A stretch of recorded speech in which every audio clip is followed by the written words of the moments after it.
والصلاة والسلام على سيد الأنبياء والمرسلين وعلى آله وأصحابه ومن تبعهم ودعا بدعوتهم إلى يوم الدين. أما بعد، أعوذ بالله من الشيطان الرجيم.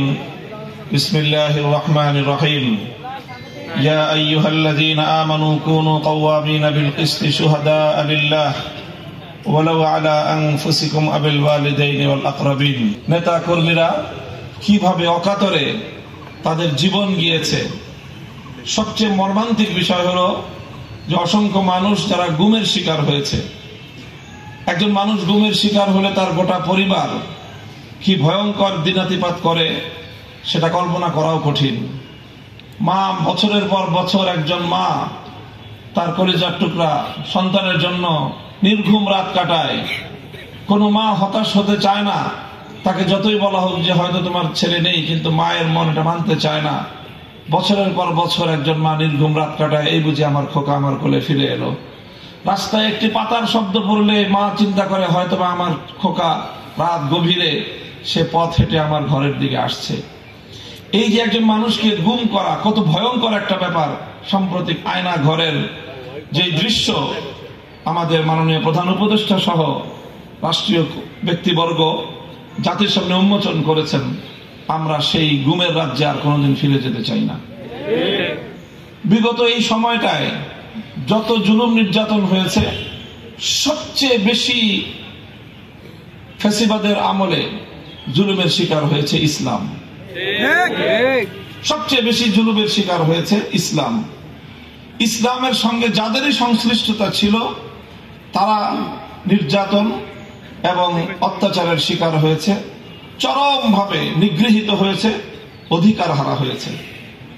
এবং সেই ইসলামের মধ্যেও সবচেয়ে বেশি, ইসলামের মধ্যেও যারা রাষ্ট্র ব্যবস্থায় ইসলাম প্রতিষ্ঠা করতে চায় সেই জনশক্তি, সেই জনগোষ্ঠী তার চেয়েও বেশি আরো নির্যাতনের শিকার হয়েছে।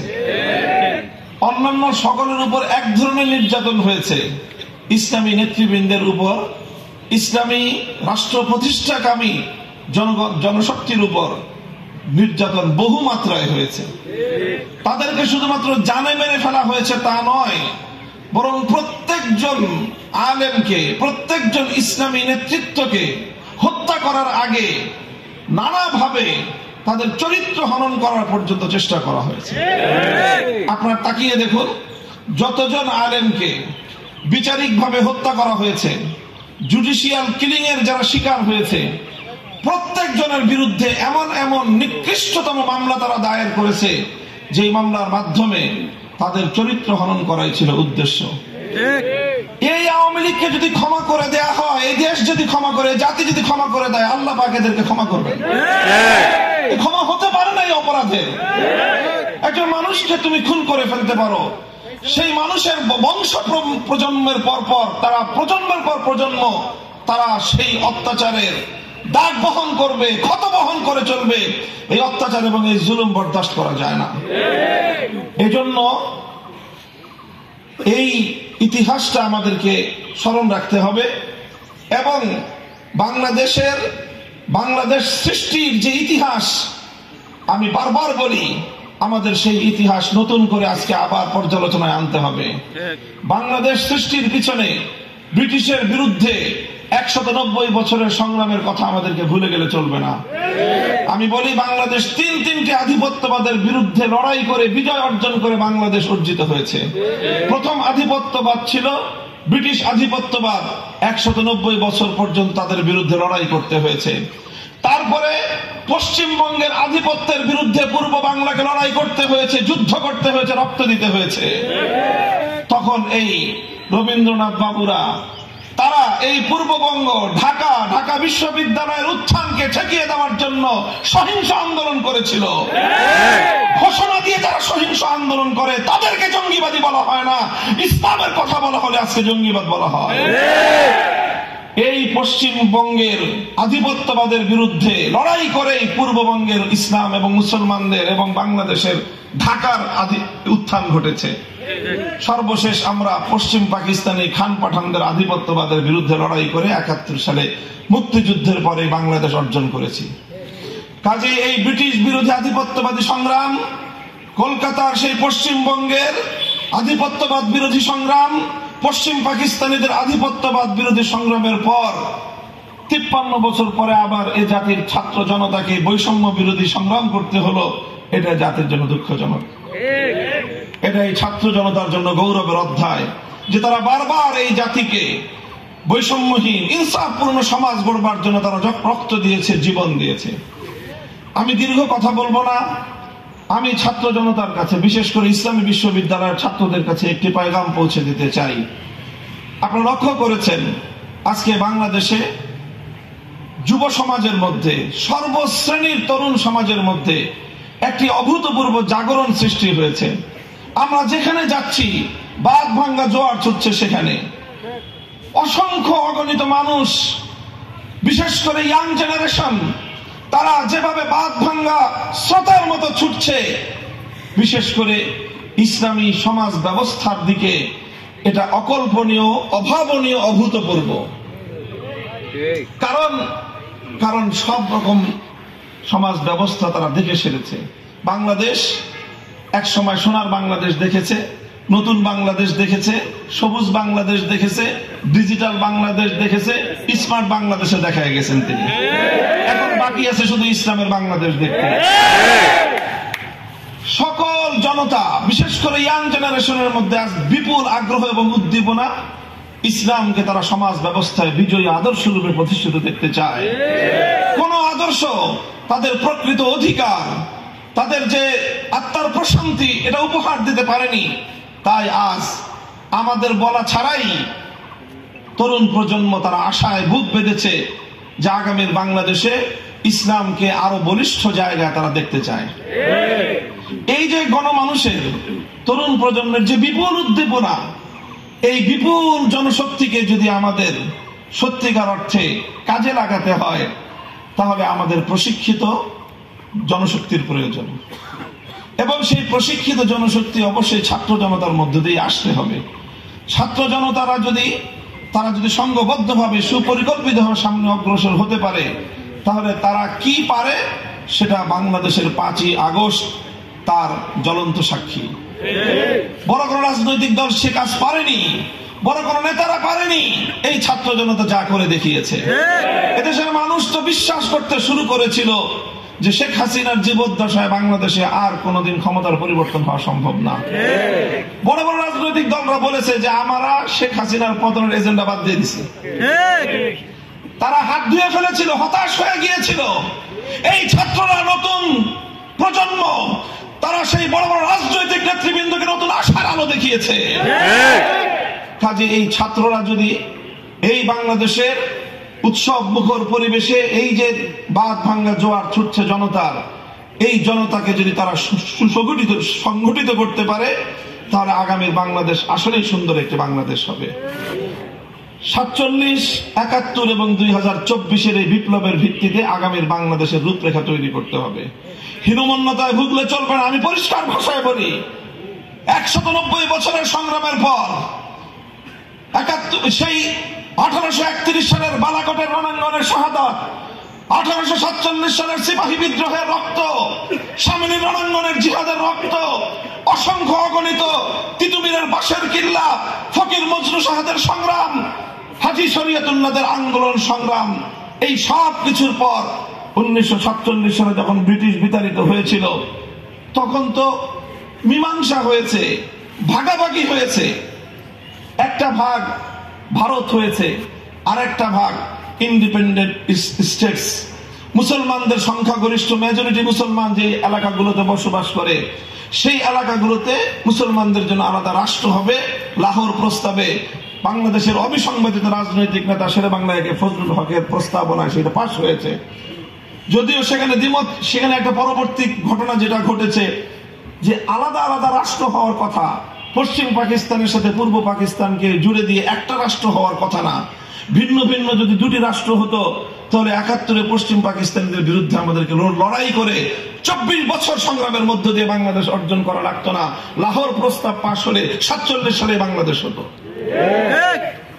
তো লাহোর প্রস্তাব যদি পরিপূর্ণভাবে বাস্তবায়িত হতো, সেখানে যদি মেকানিজম না করা হতো, সেখানে যদি কাটাছেঁড়া না করা হতো 47 সালে আমরা বাংলাদেশ পেতাম, এবং সেই বাংলাদেশ হতো এ ভিত্তিতে যে সংখ্যাগরিষ্ঠ মুসলমানদের দেশ, এদেশে রাষ্ট্র ব্যবস্থা ইসলাম বিজয়ী আদর্শ রূপে প্রতিষ্ঠিত হবে। এখানকার সংবিধান হবে আল কোরআন, এখানে আইন চলবে আল্লাহ, আল্লাহর আইন চললে, তাওহীদবাদী রাষ্ট্র গঠিত হলে অন্য কোন ধর্মাবলম্বীদের তো বিন্দু মাত্র শঙ্কিত হওয়ার কোনো কারণ নাই। আগস্ট বিপ্লবে একটা আমরা দৃষ্টান্ত স্থাপন করেছে আমাদের ছাত্র জনতা, যে দৃশ্যগুলো আমাদের হৃদয়কে আপ্লুত করেছে। আমরা দেখেছি এক একটা জায়গায় বাংলাদেশের বিভিন্ন শহরের রাজপথগুলোতে একই সাথে ভার্সিটির ছাত্ররা এসেছে, কলেজ স্কুল থেকে ছাত্ররা এসেছে, আলিয়া মাদ্রাসার ছাত্ররা নেমেছে, কওমি মাদ্রাসার ছাত্ররা হাতে হাত রেখে শেখ হাসিনার সবচেয়ে বড় ষড়যন্ত্র ছিল বিভাজনের রাজনীতি করা, সেই রাজনীতিকে তারা ব্যর্থ প্রমাণ করে দিয়েছে বাংলাদেশের ছাত্র জনতা। সমস্ত বিভাজনকে তারা ভুলে গিয়ে হাতে হাত রেখে টেকনাফ থেকে তেতুলিয়ায় তারা সারিবদ্ধ হয়ে দাঁড়িয়েছিল, এবং এখানে শেখ হাসিনা পরাস্ত হয়েছে। সেখানে তারা রাজপথে আন্দোলন করেছে, সংগ্রাম করেছে, বুলেট বিদ্ধ হয়ে লুটিয়ে পড়েছে রাজপথে, যে রাজপথ তাদের বুকের রক্তে রঞ্জিত হয়েছে। নামাজের সময় হওয়ার সঙ্গে সঙ্গে আমাদের এই ছাত্ররা, বিপ্লবীরা রাজপথে দাঁড়িয়ে আল্লাহু আকবার আযানের ধ্বনিতে বাংলার আকাশ মুখরিত করে যে কোনো একজন ইমাম হয়ে বাকি সকল ছাত্ররা তার পিছনে সারিবদ্ধভাবে কাতারে দাঁড়িয়ে যেই রাজপথকে তারা রক্ত দিয়ে ধৌত করেছে, সে রাজপথকে যায় নামাজ বানিয়ে আল্লাহর দরবারে সিজদায় লুটিয়ে পড়েছে। এটাই তো জুলাইয়ের বিপ্লব, এটাই তো আগস্টের বিপ্লব। এই বিপ্লব যখন চূড়ান্ত হবে, যখন সফল হয়, 5ই আগস্টের দুপুর 2টো থেকে 3টা পর্যন্ত টেকনাফ থেকে তেতুলিয়ায় মুসলমানদের জনপদে ভাস্কর্য নামক কোন মূর্তি অবশিষ্ট নাই। কিন্তু লক্ষ্য করেছেন, কোন এক হিন্দুদের কোন একটা মন্দিরের কোন একটা প্রতিমায় ফুলের টোকাও দেওয়া হয়। এটাই ছিল অসাম্প্রদায়িক বিপ্লব, যে হিন্দুরা প্রতিমা পূজা করবে, প্রতিমাকে শ্রদ্ধা করবে, মূর্তিকে শ্রদ্ধা করবে, তারা রাখবে, সেটা তাদের ধর্মীয় ফাংশন। মুসলিম জনপদে কোনো মূর্তি এলাও নয়। এটাই ছিল আগস্ট বিপ্লবের চেতনা, এটাই আগস্ট বিপ্লবের অন্যতম আইকন। কাজে এই বিপ্লবকে আমাদের ধারণ করতে হবে, এবং আমি যে আহ্বান নিয়ে আপনাদের কাছে এসেছি সেটা হলো জাতি প্রস্তুত। গোটা দেশের ইয়াং জেনারেশন একটি ইসলামী সমাজ গড়বার জন্য তারা নিজেদেরকে শুধুমাত্র দেখতে প্রস্তুত নয়, বরং তারা সেজন্য নিজেদেরকে প্রেস করতে, সর্বোচ্চ ত্যাগ এবং কোরবানি স্বীকার করতে তারা প্রস্তুত। তবে এই জনশক্তি অগোছালো, অসংগঠিত। আপনারা যারা বিভিন্ন বিশ্ববিদ্যালয়ে পড়াশোনা করছেন, এবং এক্ষেত্রে আমি বলবো অবশ্যই বাংলাদেশে একটি মাত্র পাবলিক বিশ্ববিদ্যালয় যার কপাল জুড়ে ইসলাম রয়েছে, যার নাম হলো ইসলামী বিশ্ববিদ্যালয়। কাজেই সেই ইসলামী বিশ্ববিদ্যালয় যদি ইসলামকে বিজয়ী করবার ক্ষেত্রে ভূমিকা রাখতে না পারে, নাম পাল্টে ফেলেন। আপনাদের নামের সার্থকতা তো রক্ষা পাবে না। এই জন্য আমি আপনাদের কাছে বিশেষভাবে আহ্বান জানাবো।